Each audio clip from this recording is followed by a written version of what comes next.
তোমার মা ছোট ব্লাউজ পরে এখন বসে আছে। বলো এটা কি? যার হাত দেখা যায়, পেট দেখা যায়।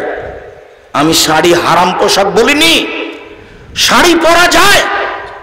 আমি বলেছি ভালো হবে সালোয়ার কামিজ মেক্সি চাদর পরেন। শাড়ি যদি পরেন তাহলে 2 ছাটের ব্লাউজ পরতে হবে, যার হাত হবে কবজি পর্যন্ত, নিচের দিক কোমরের নিচে চলে যাবে। 1.5 গজ কাপড়ের ব্লাউজ করতে হবে। আর শাড়ি পরলে পা মোজা পরতে হবে। বাইরে বের হলে শাড়ি পরে পা মোজা না পরে যদি অটোতে উঠে তাহলে হাঁটু পর্যন্ত পা খুলে যাবে। এই পোশাক পরে তোমার মা বাইরে যেতে পারে না। আর এটা হচ্ছে পল্লী অঞ্চল, সারা গ্রামের সবাই নাকি চাচা, সবাই নাকি ভাই, সবাই নাকি বাপ, সবাই সবার সাথে কথা বলছেন নির্দ্বিধায়। অবাক মনে করছেন যে আপনি এরকম করছেন যার জন্য পৃথিবীর সবাই করছে, এরকম কথা ঠিক নয়। আপনি বগুড়া জামিলে যান, 1 শ্রেণীর মানুষ আছে, 1 শ্রেণীর পরিবার আছে। ওদের পরিবারের, ওদের মহিলাদের কাপড় পুরুষ দেখে না। যদি পুরুষ দেখে নেয় তাহলে সেই কাপড় তারা আর পরবে না, তাকে আগুন দিয়ে জ্বালিয়ে দেবে। আপনার স্ত্রী, আপনার মেয়ে নগ্ন হয়ে চলছে, যার কারণে আপনি বলছেন পৃথিবীতে সবাই এরকম। ওদের সব সময়ের পোশাক পুরুষ দেখে না। ওরা বাড়ির বাইরে বের হলে শুধু বোরকা দেখতে পাবে, অন্য কিছু নয়। অথচ তারা বেঁচে আছে, আজও পৃথিবীতে বেঁচে আছে, তাদের দিন চলে। সম্মানিত দিনী বোন শুনুন, আপনাকেই বলছি, আপনার রাস্তাতে হাঁটা দেখলে লজ্জা হয়, আপনার চলা ফিরা দেখলে খারাপ লাগে, লজ্জা হয়। মনে হয় যেন আপনার স্বামী নেই, মনে হয় যেন আপনার বাপ নেই, আপনি যেন পিতাহীন মানুষ, আপনি যেন স্বামীহীন মানুষ। স্বামী থাকলে আপনার এরকম অবস্থা কেন? আত্মমর্যাদা থাকবে স্বামী থাকলে। আপনার একটা আত্মমর্যাদা আছে, স্বামীর একটা আত্মমর্যাদা আছে। স্বামীর আত্মমর্যাদা খেয়াল করলে তো আপনি এমনটা করতে পারেন না। স্বামীর একটা আত্মমর্যাদা খেয়াল করা দরকার। আসমা রাদিয়াল্লাহু তাআলা আনহা বলেন, আবু বকর সিদ্দিকের মেয়ে আসমা রাদিয়াল্লাহু তাআলা আনহা বলেন যে আমি মাঠে থেকে খেজুরের আটি বোঝা মাথায় করে নিয়ে আসছিলাম। রাস্তায় রাসূল সাল্লাল্লাহু আলাইহি ওয়াসাল্লামের সাথে দেখা হয়ে গেল। আল্লাহ রাসূল আমাকে বললেন, আসমা তুমি উটের উপরে চলে আসো, উটের উপরে উঠো। তখন আমি লজ্জা করলাম। আমার স্বামী জুবাইরের আত্মমর্যাদাকে আমি খেয়াল করলাম। না না না না না, আমি যদি রাসূলের উটের পিছনে উঠি তাহলে জুবাইর এটা খারাপ মনে করবে। জুবাইরের একটা আত্মমর্যাদা আছে, তার একটা দাম আছে। আমি এই হিসাব করে আর রাসূলের উটের পিছন দিকে উঠলাম না। আমি বাড়িতে এসে বললাম, জুবাইর শোনেন, আমার স্বামীকে বললাম এই ঘটনা, আপনার আত্মমর্যাদাকে হিসাব করে আমি রাসূলের উটের পিছনে উঠিনি। তখন জুবাইর বলছেন, দেখো আসমা, রাসূল সাল্লাল্লাহু আলাইহি ওয়াসাল্লামের উটের পিছনে উঠাটা তোমার কাছে যতটুকু আত্মমর্যাদাতে বাধা দিয়েছে, তুমি যে খেজুরের আটি বোঝা মাথায় করে মাঠে থেকে চলে আসো, এই দৃশ্যটাতে আমার আত্মমর্যাদাতে বেশি বাধা দেয়। আমাকে এটা খুব খারাপ লাগে। তুমি একটা মহিলা মানুষ, মাঠে থেকে বোঝা মাথায় করে নিয়ে চলে আসো, এটা আমাকে খারাপ লাগে।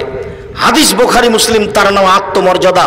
এই ছেলে, তোমার বাপের একটা আত্মমর্যাদা থাকলে তোমার মা এভাবে বসে থাকতে পারে? তোমার বাপ একটা কাপুরুষ, তোমার বাপ একটা কাপুরুষ, তোমার বাপ একটা কাপুরুষ। মনে কিছু নিও না। তোমার বাপের ব্যক্তিত্ব থাকলে, তোমার বাপের মর্যাদা থাকলে, তোমার বাপের আত্মমর্যাদা থাকলে তোমার মা এভাবে চলতে পারতো না। এটা অসম্ভব হতে পারে না। তোমার বাপ নিজেকে পশু প্রাণীর মতো মনে করে। বুঝে না ওরা অন্তর আছে, বুঝে না। দেখেও দেখে না ওরা চক্ষু আছে, দেখে না। শোনেও শোনে না ওরা কান আছে, শোনে না। উলাইকা কাল আনাম, তারা পশু প্রাণীর মতো, তারা গরু ছাগলের মতো, তারা কুকুর শৃগালের মতো, বালহুমাদাল, বরং তার চেয়ে খারাপ। তোমার পিতা পশু প্রাণীর মতো নিজেকে মনে করে। ব্যক্তিত্ব থাকলে এইভাবে স্ত্রী ঘুরতে পারে? যেইভাবে চোখ ঘুরে বউ সেভাবে ঘুরে, চোখ যেভাবে ঘুরে বউ সেভাবে চলে। তার নাম ক্ষমতা, তার নাম ব্যক্তিত্ব, তার নাম আত্মমর্যাদা। রাসূল সাল্লাল্লাহু আলাইহি সাল্লাম বলেন, নিসাউন, মহিলা কাছে এতুন কাপড় পরে থাকে, আর এতুন উলঙ্গ। তোমার মার পোশাককে আল্লাহ নবী উলঙ্গ বলেছেন, আর তোমার বোনের পোশাককে আল্লাহ রাসূল উলঙ্গ বলেছেন। এই ছেলে, এই হাদিসের বিকল্প কি তরজমা হতে পারে তুমি বিবেচনা করো। আমি এই কথা বলিনি, এই কথা মুহাম্মদ সাল্লাল্লাহু আলাইহি ওয়াসাল্লাম বলেছেন। নিজেকে পশু প্রাণী মনে করো না, নিজেকে গরু ছাগল মনে করো না, নিজেকে মানুষ মনে করিও। পশু প্রাণীর বিচার হবে না, গরু ছাগলের বিচার হবে না, কুকুর শ্রীগালের বিচার হবে না, বিচার মানুষের হবে, বিচার জিনের হবে। এরাই বুঝে, এদের বোধ শক্তি আছে, এদের বোধোদয় আছে, এদের বোধগম্য আছে, এদের হিতাহিত জ্ঞান আছে। এরাই ভালো হতে পারে।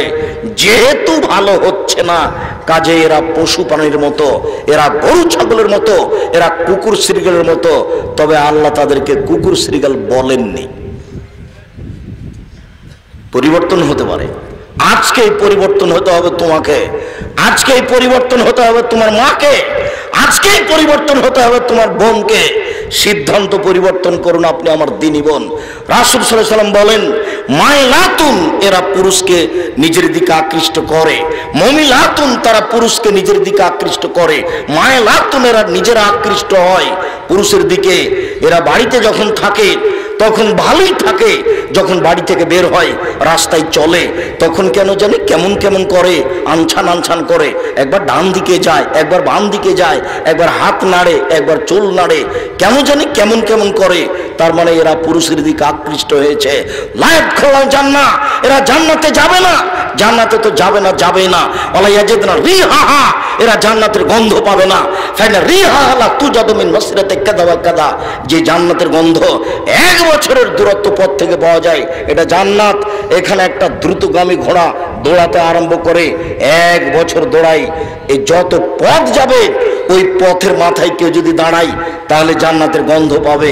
এই মহিলারা জান্নাতের গন্ধও পাবে না। সম্মানিত দিনী বোন, আপনাকে আমরা আর একটা কথা বলে আমাদের আলোচনার দিকে এগিয়ে যাচ্ছি। রাসূল সাল্লাল্লাহু আলাইহি ওয়াসাল্লাম বলেন, 3 শ্রেণীর মানুষ জান্নাতে যাবে না। সালাসাতুন লা তাদখুলুল জান্নাতা আবাদা, 3 শ্রেণীর মানুষ কখনো তারা জান্নাতে যাবে না। 1, মধুমিনুল খামর, যারা নিয়মিত বিড়ি, তামাক, জর্দা, সিগারেট, গুল, নেশাদার দ্রব্য খায়, পান করে, তারা জান্নাতে যাবে না।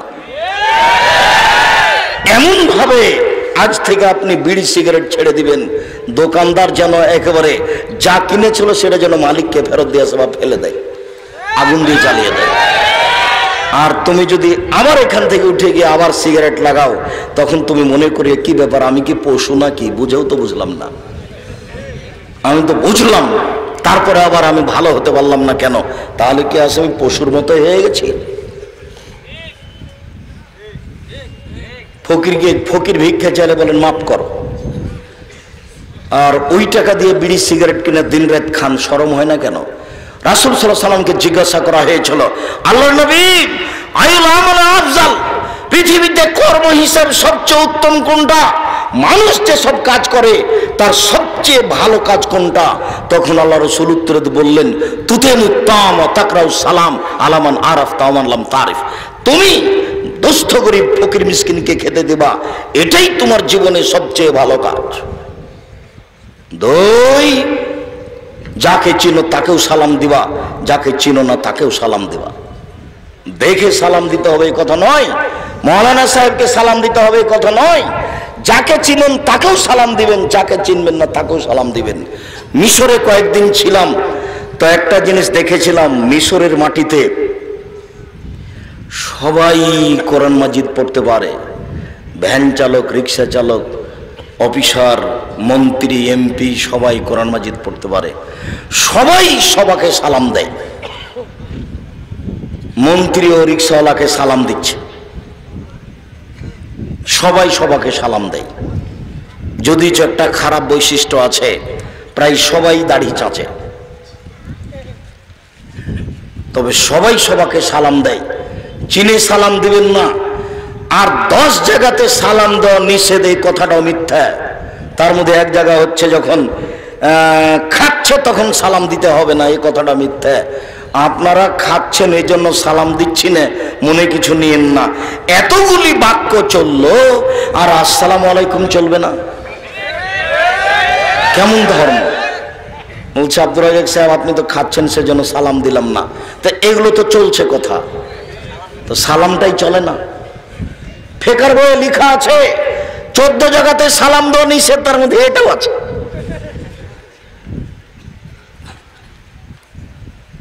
পাবনা যাচ্ছি তো এক লোক অজু করছে, আমি সালাম দিয়েছি, তা আমাকে বলছে অজু করার সময়তে সালাম দেওয়া যায় না। তো আমি বলছি যে কোথায় আছে? আছে। কোথায় আছে? আছে। তারপর অনেক কথা।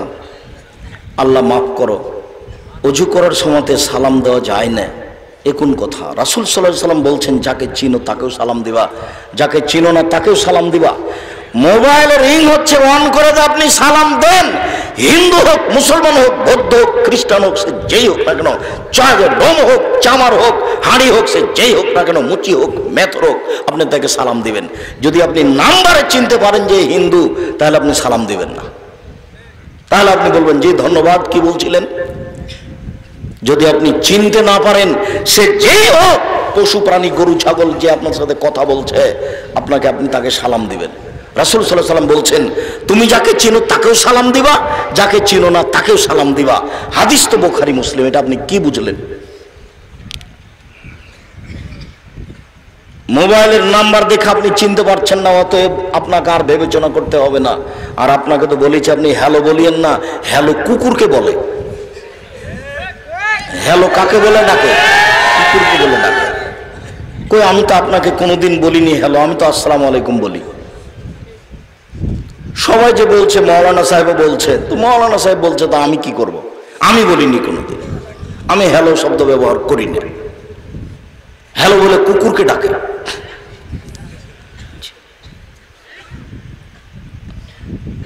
আপনি যদি অন করেন তাহলে এটা দিয়ে করবেন। বলছিলাম সম্মানিত দিনী ভাই বোন, সবচেয়ে উত্তম ভালো কাজ রাসূল সাল্লাল্লাহু আলাইহি ওয়াসাল্লাম বললেন ফকির মিসকিনকে খেতে দেওয়া। বিড়ি সিগারেট খেয়ে টাকাটা নষ্ট করলেন, আর ফকিরকে 10টা টাকা দেওয়ার জন্য আপনি ভারী মনে করলেন, বললেন যে মাফ করো, তা করবেন কেন?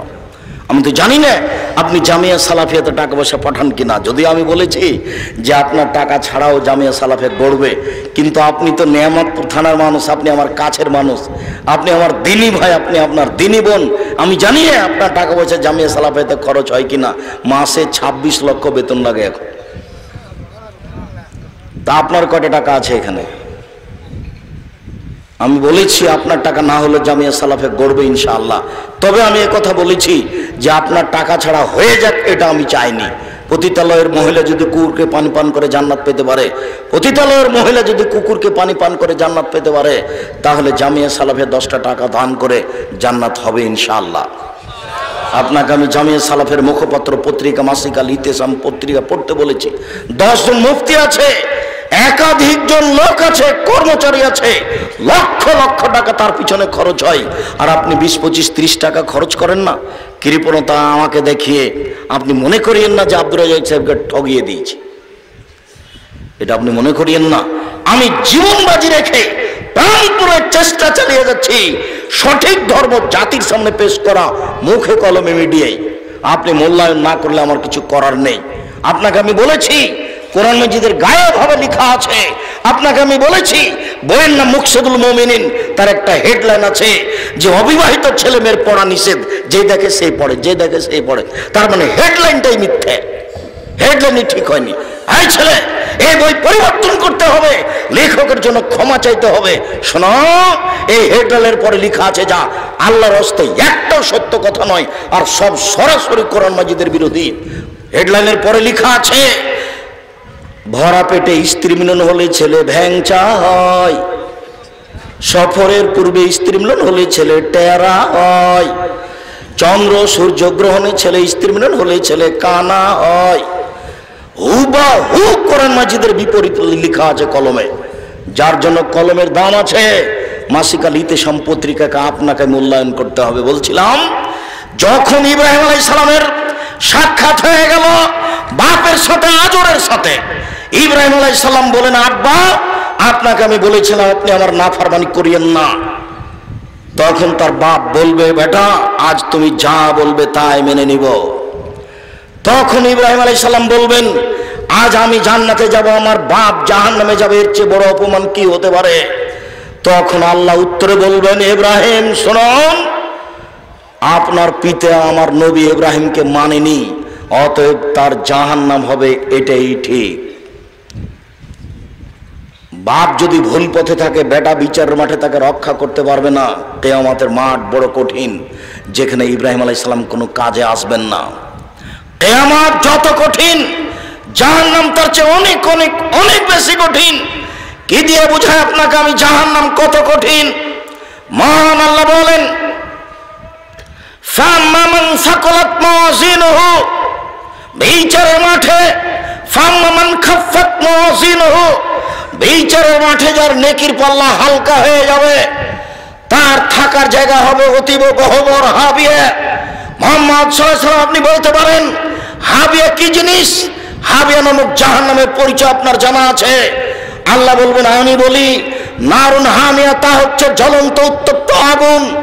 জাহান্নাম বলতে উত্তপ্ত আগুনকে বলা হয়। মহান আল্লাহ বলেন, কাল্লা লা ইউমবাদান্না ফিল হুতামা ওয়া মা আদরাকা মাল হুতামা, অবশ্যই তাকে চূর্ণ বিচূর্ণকারী হোতামা নামক জাহান্নামে নিক্ষেপ করা হবে। মুহাম্মদ সাল্লাল্লাহু আলাইহি ওয়াসাল্লাম, আপনি কি বলতে পারেন চূর্ণ বিচূর্ণকারী হোতামা নামক জাহান্নাম কি? হ্যাঁ বাচ্চা, বসো। একটু ধৈর্যের পরিচয় দিবেন। ধৈর্যকে ঘোড়ার ডিম মনে করিয়েন না। ধৈর্য একটা শব্দ নয়, ধৈর্য একটা বাস্তবায়নের কিছু। ধৈর্য শব্দ নয়, ধৈর্য হচ্ছে বাস্তবায়নের কিছু। অতএব কথাকে মূল্যায়ন করবেন। আল্লাহ তাআলা বললেন, আমি বলি, চূর্ণ বিচূর্ণকারী হোতামা নামক জাহান্নামটি কি? নারুল্লাহিল মুকাদ্দা, তা হচ্ছে জ্বলন্ত উত্তপ্ত আগুন। আল্লাহ তাআলা জাহান্নামের পরিচয় দিচ্ছেন। জাহান্নাম বলতে জ্বলন্ত আগুনকে বলা হয়। মহান আল্লাহ বলেন, সাউসলিহে সাকার, অচিরে আমি তাকে সাকার নামক জাহান্নামে নিক্ষেপ করব। ওমা আদরাকা মা সাকার, মুহাম্মদ সাল্লাল্লাহু আলাইহি ওয়াসাল্লাম বলতে পারেন সাকার নামক জাহান্নামটি কি? আল্লাহ বলছেন, লা তুবকি ওয়ালা তাদার, সাকার এমন একটি জাহান্নাম যে মানুষকে ছাড়বেও না, যে মানুষকে মারবেও না, তার নাম জাহান্নাম। এই কথাটা আল্লাহ তাআলা অন্য জায়গাতে বলেন, লা ইয়ামুতু ফিহা ওয়ালা ইয়াহইয়া, মানুষ জাহান্নামে মরবেও না, মানুষ জাহান্নামে বাঁচবেও না। আল্লাহ তাআলা এই কথাটা অন্য জায়গাতে বলেন এভাবে, ওয়ায়াতিহিল মাউতু মিন কুল্লি মাকানিন ওয়া মা হুয়া বিমাইয়িত, জাহান্নামে মানুষকে মরণ চতুর্দিক থেকে ঘিরে ধরবে, কিন্তু মরবে না, তার নাম জাহান্নাম। কয়েকটা আয়াত দিয়ে আপনাকে আমি জাহান্নামের পরিচয় দিচ্ছিলাম। রাসূল সাল্লাল্লাহু আলাইহি সাল্লাম বলেন, পৃথিবীর মানুষ শুনে রেখো, ইন্না সাকরাতাল আযীমা, বিশাল একটা পাথর, 1 কোটি মণ ওজনের একটা পাথর যদি জাহান্নামের মুখে, তাহলে যে পানিতে ডুবে হারিয়ে গেল, তার কবর কোথায়? মরার পর থেকে নিয়ে বিচারের দিন পর্যন্ত একটা দীর্ঘ সময়ের নাম কবর, যাকে বলা হয় আলামে বারজাক। এই দীর্ঘ সময়ের নাম কবর, এটা কোনো জায়গা, কোনো স্থান নয়। সম্মানিত দিনী ভাই বোন, এই দীর্ঘ সময়ের ভালোটা হলো ভালো, খারাপটা হলো খারাপ। মানুষটা যদি ভালো হয়, মরার পরে ফেরেশতা যখন জিজ্ঞাসা করবেন, তখন যদি তার উত্তর ঠিক হয়, তাহলে ফেরেশতা বলবেন, নামকা নামতিল আরুসে লাইকুদুল আবালিহি, তুমি ঘুমিয়ে যাও বাসর রাতের ঘুমানোর মতো, যাকে কেউ জাগাবে না তার অতীব প্রিয় মানুষ ছাড়া। তুমি ঘুমিয়ে যাও বাসর রাতের ঘুমানোর মতো, যাকে কেউ জাগাবে না অতীব প্রিয় মানুষ ছাড়া। যখনই তাকে ঘুমাবে, ঘুম থেকে জাগাবে, তখনই সে একটু কষ্টবোধ মনে করে বলবে, এখনই তো মাত্র ঘুমালাম, কেমন হয়ে গেল, এখনই তো ঘুমালাম, কেন আমাকে এভাবে উঠানো হলো? তার একরকম একটা পরিবেশ থাকবে। অথচ সেই লোকটা কবরে ঘুমিয়ে আছে 4000 বছর থেকে, 10,000 বছর থেকে। তার মানে ভালো মানুষের কবরে থাকার সময়সীমা হলো বাসর রাতের সমান। তা 2 ঘন্টা হতে পারে, 2.5 ঘন্টা হতে পারে, 3 ঘন্টা হতে পারে। এটা হলো ভালো মানুষের কবরের সময়সীমা। আর যারা খারাপ মানুষ, তারা তো আপনাকে আর আমি কি দিয়ে বুঝাই? কবরের শাস্তিকে স্বপ্নের মতো বলা যেতে পারে। আপনি পাশে বসে আছেন, আপনার ভাই শুয়ে আছে, ঘুমিয়ে আছে, গোখরা সাপ তাকে দংশন করছে, সে বাপরে মারে করে চিৎকার করে পালিয়ে যাচ্ছে ঘুমের ঘরে। এরপরে তার ঘুম ভেঙে গেল, ঘুম ভাঙতে দেখতে পাচ্ছে গমা সাপ কত বড় ছিল, রং কেমন ছিল, কিভাবে কে দংশন করছে, সে সব কিছু এখন অক্ষরে অক্ষরে বলে দিতে পারবে ঘুম থেকে উঠে। কিন্তু যে পাশে বসে আছে সে কিছুই দেখতে পায় না। বুঝাতে পারিনি কথা মনে হয়। এরকম হলো কবরের শাস্তি। আপনি কবর খনন করে সাপ দেখবেন এ কথা ঠিক নয়। ওই যে একটা কাগজে লেখা ছিল যে জনৈকে ইমাম সৌদি আরব থেকে ইমামতি করার পরে মসজিদ থেকে বের হয়ে একটা কবর খনন করে দেখলেন যে একটা লাশকে সাপ পেঁচিয়ে ধরে আছে। তারপরে বলে দিলেন যে এইটা ফটোকপি করে যে যত বিতরণ করতে পারবে সে তত ভালো। একেবারে নগদ মিথ্যা কথা। কবরের শাস্তি মানুষ দেখা তো বহু দূরের কথা, শুনতে সক্ষম নয়।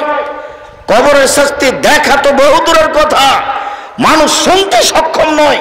অত কবরের শাস্তিকে আপনার রেকর্ডিং করে বা একটা রূপক পরিকল্পনা করে সাজিয়ে মানুষকে দেখানো হারাম।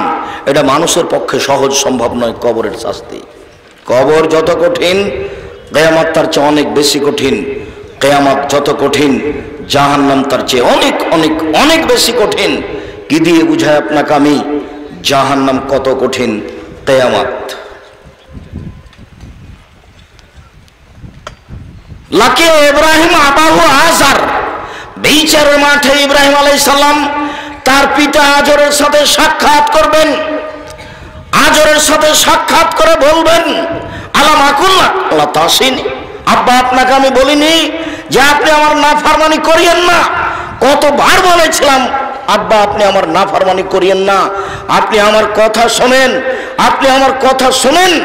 তখন তার পিতা আজর বিচারের মাঠে বলবে আলিয়ামাল্লাহ আসিকা, বেটা আজকে তোমার নাফরমানি করব না, যা বলবে সেটা আমি মানব। তখন ইব্রাহিম আলাইহিস সালাম বলবেন প্রতিপালক, আমার পিতা আজকে জাহান্নামে যাবে আর আমি জান্নাতে যাব, এর চেয়ে বড় অপমান কি হতে পারে? আইয়ু খিজি রাজদা মিন আবিলাবাদ, আজকে আমার পিতা জাহান্নামে যাবে আর আমি জান্নাতে যাব, এর চেয়ে বড় অপমান কি হতে পারে? আমি ইব্রাহিম এটাকে সবচেয়ে বড় অপমান মনে করছি। তখন আল্লাহ তাআলা বলবেন ইব্রাহিম শুনে রেখো, তোমার পিতা আমার নবীকে মানেনি, তোমার পিতা আমার নবী ইব্রাহিমকে মানেনি, অতএব আজকে তোমার কথা রক্ষা হবে না। তোমার পিতার চেহারা আকৃতি পরিবর্তন করে দেওয়া হলো, সাপের আকৃতি করে দেওয়া হলো।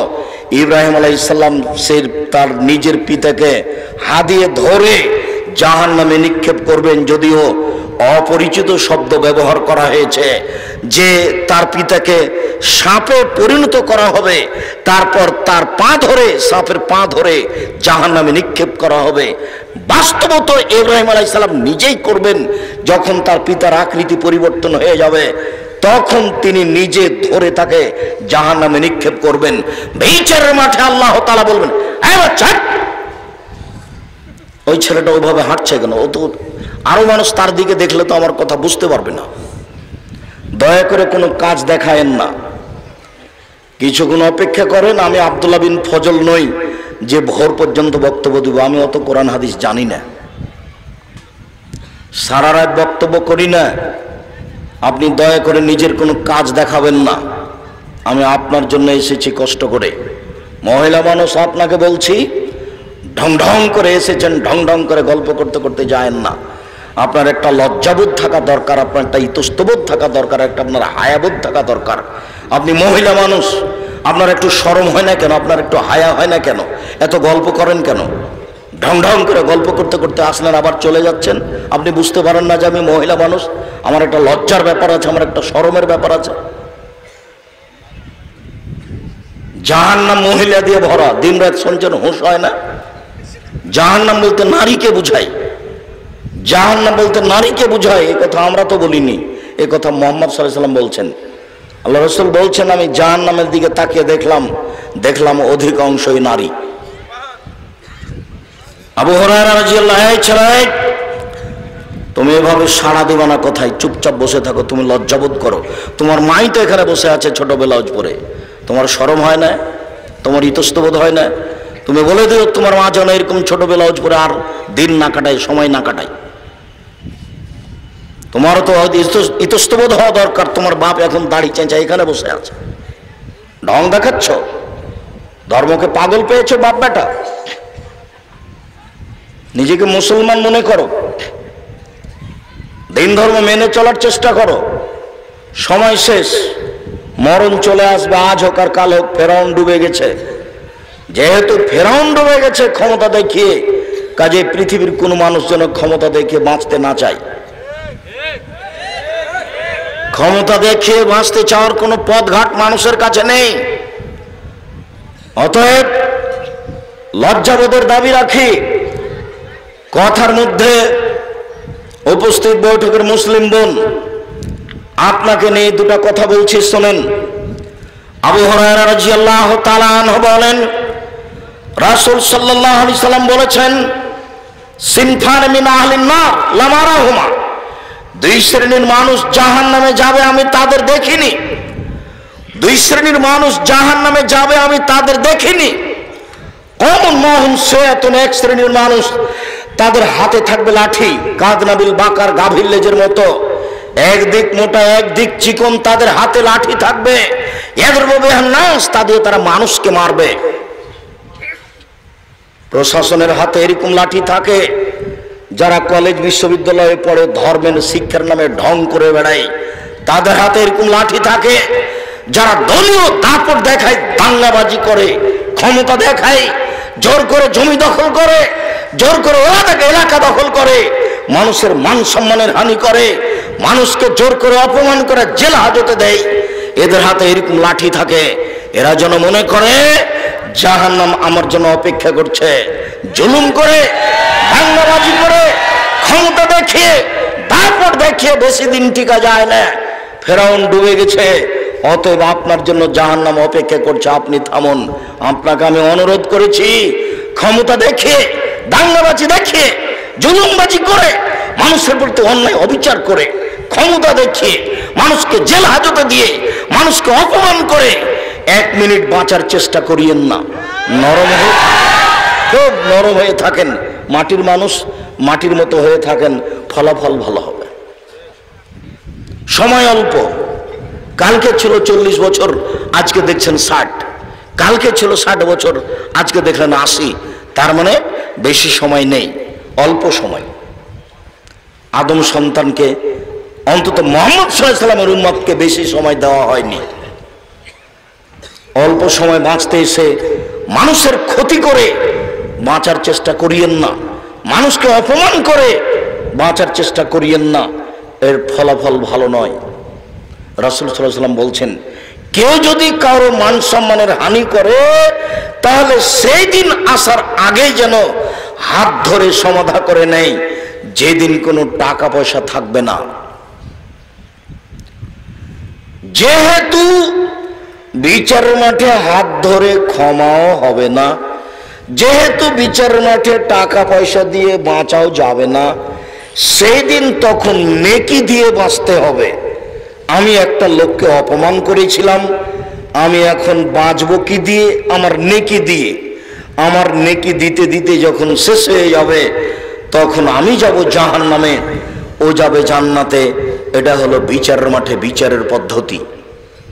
ওখানে টাকা পয়সা দিয়ে বিচার হবে না, ওখানে ক্ষমতা দিয়ে বিচার হবে না, ওখানে বিচার হবে নগদ নেকি দিয়ে।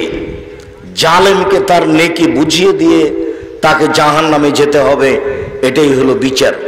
যার কারণে দাঙ্গাবাজি করে কিছু করার চেষ্টা করিয়েন না। পৃথিবীর মানুষ শুনে রাখো, দুই শ্রেণীর মানুষ জাহান্নামে যাবে আমি তাদের দেখিনি। এক শ্রেণীর মানুষের হাতে থাকবে লাঠি, গাভীর লেজের মতো, একদিক মোটা একদিক চিকন, তারা মানুষকে এই লাঠি দিয়ে মারবে, ওরা জাহান্নামে যাবে। দুই, নিসাউন, মহিলা, কাসে এতন, কাপড় পরে থাকবে, আর এতন উলঙ্গ।